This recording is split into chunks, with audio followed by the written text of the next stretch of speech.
کسی نے پوچھا سکندر ذوالقرنین سے، بادشاہ وہ ہے جو بادشاہ بھی ہے اور ولی بھی ہے، اور بادشاہ ایسا تھا 1001 اونٹ صرف ہیرو کے ہوتے تھے، 1001 اونٹ یاقوت کے ہوتے تھے، 1001 اونٹ مرجان کے ہوتے تھے، اور 1001 اونٹ چاندی کے ہوتے تھے، 1001 اونٹ سونے کے ہوتے تھے، اور اونٹ لدے ہوئے ہوتے تھے، اور یہ پہلی نکلتی تھی کھیپ، یہ پہلا فیز تھا، پھر 1001 اونٹ اور نکلتا تھا، پھر 1001 اور نکلتا تھا، کل 1001 قافلے۔ عجیب، اللہ یضاعف لمن یشاء اللہ واسع علیم، وہ شہنشاہ دینے پہ آئے کون پوچھے اس سے۔ تو کسی نے ان سے پوچھا یہ سب کچھ کہاں ملا؟ کہا لفظ وہاب کی۔ میں یہ عمل بھی آپ کو کرانا چاہتا، باقی آپ کی مرضی ہے، اگر آپ نہیں لینا چاہتے ٹھیک ہے، پھر دعا کرا دیتا ہوں، یہ عمل میں ٹھپ نہیں دیتا۔ پوچھا کہ یہ قصہ کہاں سے ملا؟ کہا وہاب کی برکت، اللہ کے نام یا وہاب کی برکت سے صرف 3 تسبیح اول آخر 3 بار درود پاک پڑھتے ہوئے یہ کھلے آسمان کے نیچے ننگے سر، مردوں کے لیے خواتین کے لیے سختی سے نہیں، ننگے سر ہر حالت میں یا وہاب یا وہاب یا وہاب، کھلا ایسا ذرا ڈوب کے پڑھنا ہے یا۔ اچھا وہاب کی جو وہاب کے معنی ہے نا، اس کے بڑے انوکھے، اس کے ایک بزرگ نے جو معنی کیا ہے وہ یہ کیا ہے کہ اتنی بڑی مشق ہو، سارا آسمان اور سارا زمین اس میں آئے، اور سارے آسمان اور سارے زمین کے خزانے اس میں آئے، اور جو بندہ ایک دفعہ پڑھے اس کو ایک مشق ملے، پھر دوسری دفعہ پڑھے پھر دوسری مشق ملے، پھر تیسری دفعہ پڑھے پھر تیسری مشق ملے، اور جو 300 دفعہ پڑھے اس کو 300 مشقیں مل جائے، اس کا نام ہے یا واہ۔ یہ عمل میں بھی چاہتا ہوں، تو ترجمائی میں کو نہیں تھا دی، تو ترجمائی میں کو نہیں تھا دی، میرے در دوار خالی من، اور کچھ نہیں پیاتے کو کیا دیما، یہ ساہنی یار سنبھالی من، بکو ہال نہ رہ جو روند آگے، بکو ہال نہ رہ جو روند آگے، ذری کھلتی شکل دکھا لی من، مت راہج پوی رات سجن میرے خون دا دیوا پال، مت راہج پوی رات سجن میرے خون دا دیوا پالی من، وہ ملا تو برسوں کے بعد، وہ ملا تو برسوں کے بعد بھی میرے لب پہ کوئی گلا نہ تھا، اسے میری چپ نے رلا دیا، جسے گفتگو میں کمال تھا، وہ جو ان کے سامنے آ گیا وہی روشنی میں نہا گیا، عجب اس کی حیبت حسن، عجب اس کا رنگ کی جمال تھا، میرا درد کیسے وہ جانتا، میری بات کیسے وہ مانتا، وہ تو خود وفا کے سفر میں تھا، اسے روکنا بھی محال تھا، کہاں جاؤ گے مجھے چھوڑ کر، میں یہ پوچھ پوچھ کے تھک گیا، وہ جواب مجھ کو نہ دے سکا، وہ تو خود ہی ایک سوال تھا، میں واپسی اسے کیا ہوا، نہ وہ روشنی نہ وہ تازگی، وہ ستارہ کیسے بکھر گیا، وہ تو آپ اپنی مثال تھا۔ میں کہتا ہوں یا وہابوں کا عمل کر، آپ کہتے ہیں ہم نے نہیں کرنا، ہمارے پاس ویلا نہیں ٹائم، تو تو ویلا ہے، تو تو فارغ آدمی ہے، تو تو فارغ آدمی، یا وہابوں 313 بار، کتنی بار؟ کتنی بار؟ 313 بار اول آخر 3 بار درود پاک پڑھنا ہے، یا واہ، ایک مشق مل گئی ہے، شک کیسا؟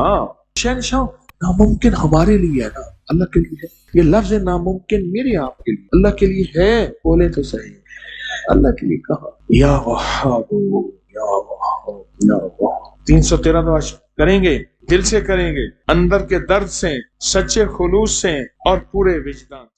اللہ پاک نے نا بعض لفظوں میں چابیاں رکھی ہیں، اور بعض لفظ، بعض بول چابیاں ہیں، چابیاں رزق کی، برکت کی، عنایت کی، عطا کی، کرم کی، فضل کی، اور بے بہا سمندر کو دینے کی بعض لفظوں میں رب نے چابیاں رکھی ہیں، اور بعض لفظ خود چابیاں ہیں، رزق کی چابیاں، صحت کی چابیاں،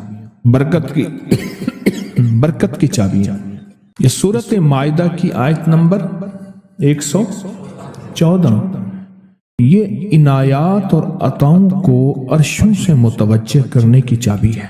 یہ صرف روٹی رزق کے لیے نہیں ہے، من پسند کھانے کے لیے نہیں ہے، یہ تو اس کا ایک چھوٹا سا فائدہ ہے، یہ تو اس کا ایک مختصر فائدہ ہے، یہ بنیادی طور پہ اس کی رحمت، عنایت اور عطا کو متوجہ کرنے کے لیے ایک حیرت انگیز تحفہ ہے، حیرت انگیز تحفہ، اس کی عنایت، عطا اور برکت کو متوجہ کرنے کے لیے ایک حیرت انگیز تحفہ ہے۔ یہ رزق اور دولت کی چابی ہے، یہ برکت کی چابی ہے۔ بات بتاؤ، اللہم ربنا انزل علینا مائدۃ من السماء، دسترخوان بھیج آسمان سے۔ کیا خیال ہے؟ غریب کا، مالدار کا، وزیر کا، امیر کا، بادشاہ کا، سب کا دسترخوان ایک تو نہیں ہوتا۔ ہر بندہ اپنی حیثیت کے مطابق دسترخوان لگاتا ہے۔ ایک صاحب کہنے لگے کہ میرے لیے نا ایک عرب نے دسترخوان لگایا، ایک بیل پڑا ہوا تھا، بھنا ہوا، پورا بھنا ہوا بیل تھا، اس کا سر تھا، اس کے سر کو ذبح کیا تو خون بھی بہ رہا تھا دسترخوان پہ، سر کو ذبح کیا تو وہ خون بھی بہ رہا تھا دسترخوان، بیل بھنا بھی ہوا ہے اور خون بھی بہ رہا ہے، چھری پھیری۔ حیران ہوا، یہ کیا؟ انہوں نے کہا وہ خون نہیں تھا، وہ جیلی تھی، وہ چاکلیٹ تھا، وہ اور کوئی نعمتیں تھیں۔ پھر اس بیل کو کھولا تو اس میں سے بکرے نکلے بھنے ہوئے، پھر بکروں کو کھولا تو اس میں مرغیاں نکلی ہوئی بھنی ہوئی، پھر مرغیوں کو کھولا تو اس میں انڈے نکلے اور میوے نکلے۔ بادشاہ کا دسترخوان ہے تو وہ اپنی حیثیت کے مطابق اس کا دسترخوان ہے، اپنی عظمت کے مطابق دسترخوان ہے۔ میرے اللہ کا دسترخوان انزل علینا مائدۃ من السماء، اور مولا دسترخوان دے ایسا جیسے عید ہو جائے۔ اب اس آیت کی تنہائیوں، اس آیت کی گہرائیوں اور اس آیت کے اندر کی شہ تک پہنچے۔ اللہ دسترخوان دے، پر دے ایسے کہ جیسے عید کر دے۔ آپ اللہ سے مانگتے ہیں تو اللہ سے اللہ کے مطابق مانگے۔ میرے رب کی جتنی عظمت ہے، وقار ہے، شان و شوکت ہے، میرے رب کی جتنی طاقت قوت ہے، اس کے مطابق مانگے۔ کیا خیال ہے؟ یہ آیت اصل میں دسترخوان کے لیے ہے، اور دسترخوان سے مراد یہ کھانا نہیں، دسترخوان سے مراد دونوں دسترخوان ہیں، رزق روحانی اور رزق جسمانی، دونوں دسترخوان جو میرے رب کے پسندیدہ دسترخوان ہے، رزق روحانی بھی اور رزق جسمانی بھی۔ ہم افطار کے وقت کھانا مانگتے ہیں اللہ سے، مال مانگتے ہیں، دولت مانگتے ہیں، کیوں اتنی تھوڑی چیز مانگتے ہیں؟ اللہ سے رزق روحانی کیوں نہیں مانگتے؟ اور جنہوں نے رزق روحانی مانگا تھا، ایک اللہ والے تھے، ان کے خلیفہ تھے، تو فوت ہو گئے تو ان کے خط اٹھائے گئے، اپنے مرشد کو خط لکھتے تھے، اور مرشد کا مزاج تھا اسی خط پہ 2 لفظوں میں جواب لکھ کے بھیج دیتے تھے، اسی خط۔ فرماتے تھے کہ حضرت آپ کی دعاؤں اور توجہات سے، اللہ کے فضل و کرم سے میرے روزانہ جو ہے 1.25 لاکھ دفعہ نفی اثبات ہوتا ہے، لا الہ الا اللہ، 1.25 لاکھ دفعہ الا اللہ ہوتا ہے، 1.25 لاکھ دفعہ اللہ ہوتا ہے، 1.25 لاکھ دفعہ اللہ ہوتا ہے، 70,000 دفعہ 1.25 لاکھ دفعہ کلمہ ہوتا ہے، اتنے سپارے ہوتے ہیں، اتنی 100 رکعتیں ہوتی ہیں، یہ ہیں۔ وہ اسکول کے ٹیچر بھی تھے، وہ 5 وقت نماز بھی پڑھاتے تھے، ان کے بہت سارے بچے بھی تھے، ان کی زندگی کا یہ نظام بھی تھا، پر انہوں نے یہ سارا کچھ لکھا اپنے مرشد کو، کہا کہ خط اٹھا کے دیکھیں، حیران ہو جاتے تھے۔ مجھے ایک بندہ نہیں، میرے پاس اب بھی کئی بندے ہیں کہ اتنے ارب درود پاک پڑھا، اتنے ارب، لاکھ نہیں، ہزار نہیں، کروڑ نہیں، اتنے ارب درود پاک پڑھا، اتنے ارب کلمہ پڑھا، اتنا ارب سورۃ اخلاص پڑھی اور فلاں پڑھا۔ مجھ سے غلطی ہوئی، ایک دفعہ ان کا خط آیا تو میں نے رسالہ اس وقت چھپ رہا تھا، میں نے کہا یہ خط بھی اس میں ڈال دو، چھاپ دو۔ کئی ٹیلی فون تو میں نے سنے، ایک فون مجھے یاد ہے اچھی طرح، کوئی 6 7 8 کی بات ہے، 2000۔ اس نے کہا میں ہوں اوان، اور آگے سے یہ ہٹا دوں تو بن جاؤں گا حیوان، لفظ ہٹا دوں تو میں یوں بن جاؤں گا۔ تمہیں پتہ ہے تم نے یہ کیا چھاپا ہے؟ شرک اور بدعت، جھوٹ چھاپتے ہو، دھوکہ دیتے ہو۔ وہ سچا تھا، غلطی ہماری تھی، برتن نہیں ہے، اس برتن کے مطابق وہ برتن چھلک پڑا۔ اس پہ ایک بات بتاؤ، ابو ہریرہ فرماتے ہیں میرے حضور نے مجھے علم کے 2 برتن عطا فرمائے ہیں، ایک وہ ہے جن کا میں نے اظہار کر دیا، اکثر احادیث حضرت ابو ہریرہ سے ثابت بھی ہیں، یعنی راوی بھی ہیں، علم کا وہ برتن ہے ایک وہ میں نے دے دیا، اور ایک علم کا ایسا برتن ہے اگر میں اس کا اظہار کر دوں، ایک روایت تو یہ ہے کہ لوگ تلوار کھینچ کے میرا سر جدا کر دیں، ایک روایت یہ ہے کہ گدی سے میری زبان کھینچ لیں۔ میں نے وہ علم کا برتن چھپا کے رکھا۔ ان کا خط تھا کہ اتنا سوالا انہوں نے اللہ سے رزق روحانی کا دسترخوان منوا لیا تھا کہ اللہ یہ دسترخوان تیرے خزانے میں کمی نہیں ہے، یہ دسترخوان مجھے عطا فرما۔ رزق روحانی کا دسترخوان اللہ نے منوا لیا تھا، اللہ سے منوا لیا تھا۔ آپ اس آیت کے ذریعے اللہم ربنا، میں نے ایک عرض کیا تھا جن دعاؤں سے پہلے ربنا اور اللہم آئے، جن دعاؤں سے پہلے ربنا اور اللہم آئے، ان دعاؤں کی قبولیت، محبوبیت، مقبولیت، تاثیر، کمال بہت اور دعاؤں سے بہت زیادہ آگے ہے۔ اس دعا میں اللہم آئے ربنا انزل علینا مائدۃ من السماء تکون لنا عید، مولا دسترخوان بھیج آسمان سے، مولا دسترخوان بھیج آسمان سے، دسترخوان بھیج آسمان سے، اور ایسا دسترخوان آسمان سے بھیج جو تیری شان کے مطابق ہو، پھر آپ کی نسلوں میں رزق، دولت اور صحت، برکت، اور پھر کمال سوچ نہیں سکتے کہ علم کے خزانے، روحانیت کے خزانے، ذکر، تسبیح، سجدے، عبادات۔ اچھا، ہمارے ہاں عبادات میں ایک وہ عبادات ہیں جو ہم کرتے ہیں اور یہ بالکل ٹھیک ہے، نفل، اشراق، چاشت، اوابین، تلاوت، تسبیحات۔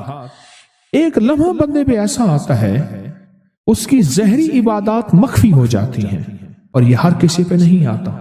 امام مالک پہ آیا تھا کہ وہ پھر گھر میں بند ہو کے رہ گئے تھے، پھر جنازہ وہیں سے نکلا تھا، وہ کتنے سال گھر سے باہر نہیں نکلے۔ اس آیت کے ذریعے اللہ سے منوائیں۔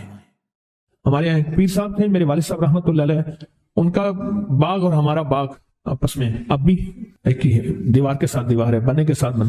تو وہ ان کے ہاں گئے تو ایک بابا جی جھاڑو دے رہے تھے، اور صبح شام کی روکی سوکی ملتی تھی، اور بس ہر وقت غلامی ہوتی تھی۔ تو مجھے والد صاحب نے بتایا کہ میں اس بندے کو جانتا ہوں، اس نے اتنی مربع، اتنی ایکڑ، اتنی زمین جو ہے اٹھا کے ساری پیر صاحب کو دے دی، اور ساری زندگی پیر صاحب کے 2 وقت کی ایک سوکھی پوکی روٹی، آخر وہیں مر گیا اور اس کو کفن دے کے دفن۔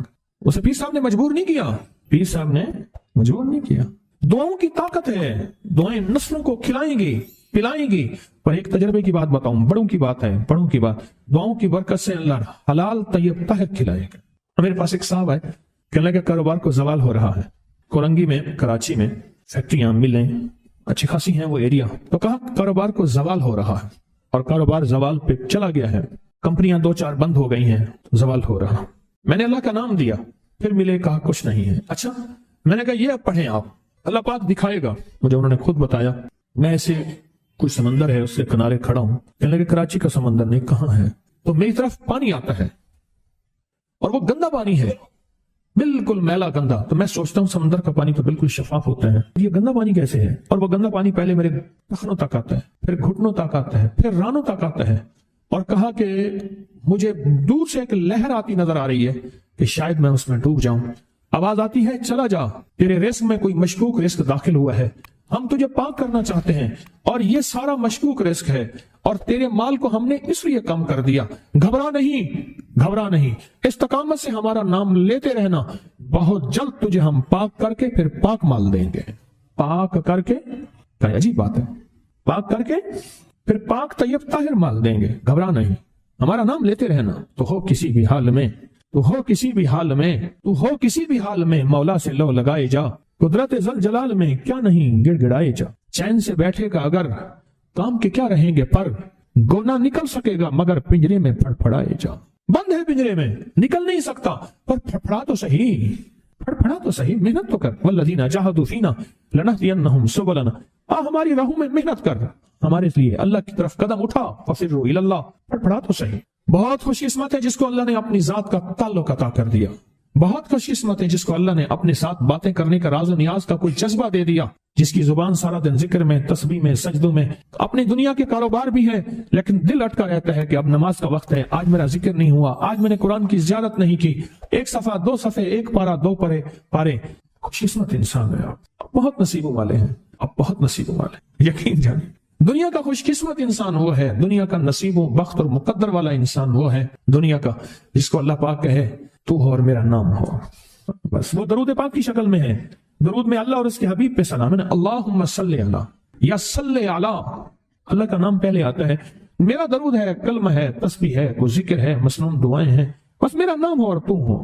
بعض اوقات اللہ دنیا تھوڑی کر دیتا ہے، رزق تھوڑا کر دیتا ہے، لوگ تانے دیتے ہیں. صدیق اکبر رضی اللہ تعالی عنہ کو تانے دیتے تھے کہ تیرے پیر نے تجھے یہ دیا ہے، نعوذ باللہ، تجھے فقیر کر دیا، تجھے غریب کر دیا، اور تجھے ٹاٹ کے کپڑے اور سیہ کر دیا. تانے دیں گے بعض اوقات، بعض لوگ بہت تانے دیں گے. میں نے ایک دفعہ مجھ سے کہنے لگے کہ مجھے دنیا بہت تانے دیتی ہے، تو میں نے کہا میرے ساتھ سودا کر لے، اگر زیادہ تھک گیا ہے، اب تک جو تسبیح ذکر کا نور ملا ہے وہ مجھے دے دے. میں اللہ سے کہتا ہوں کہ اللہ اس کو مال دولت دے دے، یہ سب چھین لے. کہا نہیں، یہ سب کچھ تو اس کے پاس بھی ہے جس کو کلمہ نصیب نہیں ہوا. یہی تو میرے پاس ہے، اگر یہ مجھ سے چھن گیا تو باقی میرے پاس بچے اور رہے گا کیا؟ بچے اور رہے گا کیا؟ بچے اور رہے گا کیا؟ آپ سارا دن بیٹھ کے اپنے بارے میں سوچا کریں کہ اللہ تو نے مجھے کن راہوں پہ لگا دیا، کن راستوں پہ لگا دیا. پیر خانے سارے اچھے ہیں، ہمارے دل میں سب کا احترام ہو، لیکن اللہ تو نے مجھے کون سے پیر خانے پہ لگا دیا جو مرشد اللہ سے مانگنا سکھاتا ہے. کہتا ہے اگر میں مر بھی جاؤں، اس دنیا سے رخصت ہو جاؤں، موت آخر ہے، تو پریشان نہ ہونا. کہا کہ وہ ایک راہیں دے کر گیا ہے، انہی راہوں پہ چلنا ہے. ایک وقت تھا پیر صاحب تھے، تعویذ دیتے تھے، تھپکی دیتے تھے، دعا کر دیتے تھے، اللہ میرے کام بنا دیتا تھا. پیر گیا، دعا بھی گئی، تھپکی بھی گئی، تعویذ بھی گیا. نہیں، پیر جائے بس پیر کا رب تو ہے نا. فَأَيْنَ اللَّهُ، اللہ کہاں جائے گا؟ پیر کا رب تو ہے، اور اصل وہی ہے. کل من علیہا، ساری چیزوں کو فنا ہے، اسی کی ذات کو بقا ہے. کتنے خوش قسمت ہیں، اللہ نے مجھے اپنا نام نصیب کر دیا. اللہ نے مجھے اپنا نام نصیب کر. ایک سال میرے پاس آئے، کہنے لگے مجھ سے ذکر نہیں ہوتا، تسبیح نہیں ہوتی، کچھ نہیں ہوتا. میں ذکر کرنے لگتا ہوں گالیاں آ جاتی ہیں، میں ذکر کرنے لگتا ہوں میرے منہ پہ گالیاں آ جاتی ہیں. کہا کہ میں دیتا نہیں ہوں، پر منہ پہ زبان پہ گالی جاری ہو جاتی ہے. آپ لفظ پہ غور کیجیے، گالی جاری ہو جاتی ہے. میں دیتا نہیں ہوں، زبان پہ گالی جاری ہو جاتی ہے. تو ممکن ہے کہ میری زبان پہ ذکر ہو. میں نے اس سے پوچھا کہ کیا کرتے تھے؟ اس کا کوئی پیشہ ہے مناسب نہیں. والد کیا کرتا تھا؟ اس کا بھی پیشہ تھا. اس پیشے کا اثر، اس رزق کا اثر، اللہ نے اپنا نام چھین لیا. دولت ہے، سب کچھ ہے، مال ہے، دنیا میں ظاہری عزت ہے، پر اللہ نے اپنا نام، اپنے نام کی لذت، اپنے نام کی حلاوت چھین، اپنے نام کی حلاوت چھین. اسے کہا صرف اور صرف درود پاک پڑھ، بس صرف درود پاک. پھر نہیں پڑھ سکتا. میں نے کہا پڑھے گا انشاءاللہ. میں نے اسے عرض کیا کہ میرے سامنے 11 دفعہ بیٹھ کے درود پاک پڑھ. جو درود تجھے آتا ہے 11 دفعہ بیٹھ کے پڑھ، درود پاک پڑھ. اور 11 دفعہ پڑھا. اس کی زبان پہ نہیں آ رہا تھا، آتا تھا پر زبان پہ نہیں آ رہا تھا. اس نے پڑھا، اور اللہ کے نام کی برکت ہے. کیوں میں نے درود کیوں بتایا؟ کہ اللہ کے نام کی برکت ہے کہ درود پاک وہ واحد عمل ہے. فرمایا اگر ریاکاری، دکھاوے کی نیت سے بھی پڑھو، اللہ کہتا ہے قبول ہے. دکھاوا، ریاکاری، لوگ مجھے نیک کہیں، لوگ واہ واہ کہیں، اللہ کے لیے نہیں کر رہا. حالانکہ یہ عبادت کبھی بھی اس کی بارگاہ میں قبول نہیں ہے، کبھی بھی قبول نہیں ہے جو اللہ کے لیے نہ کی جائے. پھر اللہ کہتا ہے نہیں، مجھے اپنے حبیب پہ درود اتنا پسند ہے کہ درود پڑھو اور جس حال میں پڑھو. حالانکہ مومن ریاکار تو ہو ہی نہیں سکتا. جس حال میں پڑھو میں قبول کروں گا. میں نے کہا میرے دل میں اللہ نے یہ بات ڈالی اسی وقت، اور یہ دلیل کے ساتھ ڈالی. میں نے اس کو درود بتایا، اور اللہ کا نظام دیکھیں، اس کی شان کریمی دیکھیں. پھر جو اس کی زبان پہ درود جاری ہوا، مجھ سے کہنے لگا کہ میں ہفتے میں 1.25 لاکھ کر لیتا ہوں. ہفتے میں 1.25 لاکھ کر لیتا. ایک دو اس نے مجھے عجیب خواب سنایا. کچھ خواب ایسے ہیں جو یاد رہتے ہیں. کہنے لگا میں دیکھا کہ ہاتھ ٹکڑے ہو رہے ہیں، ہر چیز ٹوٹ رہی ہے، اور ایک شور ہے، کوئی گونج ہے، اس کی وجہ سے ہر چیز ختم ہو چکی. اور مجھے کسی نے کہا قیامت آ گئی ہے. پریشان ہوں، کہاں جاؤں؟ ان المفر کلا لا وزر الى ربک یومئذ المستقر. کہاں جاؤں؟ آخرکار کہا کہ میرے ساتھ ایک بندہ دوڑتا ہانپتا کامتا آیا، اور وہ بھی پریشان تھا. میں نے کہا یہ بھی میں اتنا ہے. پوچھا کہاں؟ کہا قیامت آ گئی، کہاں جاؤں؟ بس ہم دونوں پھر ایک طرف دوڑ پڑے. آگے دیکھا تو ایک بہت بڑا ترازو ہے، اور مجھے پکڑ کے کہا تیرا نام اعمال ہے، جلدی کر. کہا کہ میرے پاس ایک طرف پہاڑ کے پتھر کالے تھے، اور اس میں کوئی کالے جانور تھے، اور کہا یہ سارا تیرا گناہ ہے، سب ہے. اور ایک طرف ترازو تھا، اس میں چند ذرے تھے اور کچھ بھی نہیں تھا۔ کہا یہ تیری نیکیاں ہیں۔ کہا میں نے سمجھا بس ختم ہو گیا۔ اللہ پاک جل شانہ کے فرشتے آگے بڑھے اور کچھ چیزیں اٹھا کے نا ایسے ترازو میں ڈالتے جا رہے تھے جو نظر نہیں آ رہی تھی، پر ایسے محسوس ہو رہا تھا کہ ان کے ڈالنے سے ترازو ایک دم ہلا ہے، کوئی وزنی چیز آئی ہے۔ ابھی بہت سارا باقی تھا کہ ترازو میرا جھک گیا اور میں جا تو کامیاب ہے۔ میں نے پوچھا یہ کون سا عمل ہے؟ کہا تو نے عشق اور جذبے کے ساتھ، عشق اور جذبے کے ساتھ، عشق اور جذبے کے ساتھ وہ جو درود پاک پڑھا تھا، یہ وہی عمل ہے۔ ہمیں قیامت کے دن بندہ جائے گا قبر میں، جب بندہ جائے گا تو وہ بندہ جو ہے پریشان ہوگا، تو اچانک ایک دروازہ کھلے گا، اس میں روشنی آئے گی اور ایک نیک جوان صالح خوبصورت اس کے ساتھ بیٹھے گا اور اس کے ہر سوال کا جواب دیا جاتا جائے گا، ہر سوال کا جواب، اور منکر نکیر چلے جائیں گے اور اس کی قبر میں جنت کی کھڑکیاں کھل جائیں گے، جنت کے دروازے کھل جائیں گے۔ پوچھے گا یہ کیا ہے؟ آپ کون ہیں؟ کہا وہ درود ہوں جو دنیا میں تو اٹھتے بیٹھتے سوتے جاگتے پڑھتا تھا، وہ درود تو دنیا میں مجھے نہیں بھولا تھا، آج میں تجھے نہیں بھول رہا۔ کبھی نہ سوچے ہیں کہ مجھے تسبیح سے، ذکر سے، درود سے، کلمے سے، سورت اخلاص سے اور اس دعا سے کچھ نہ ملا، کیونکہ آپ کو یہ کانوں میں ڈالنے والے بہت ملیں گے۔ کیا پایا؟ کیا ملا؟ فلاں کو تو یہ ملا، فلاں کو تو یہ ملا، تجھے کیا ملا؟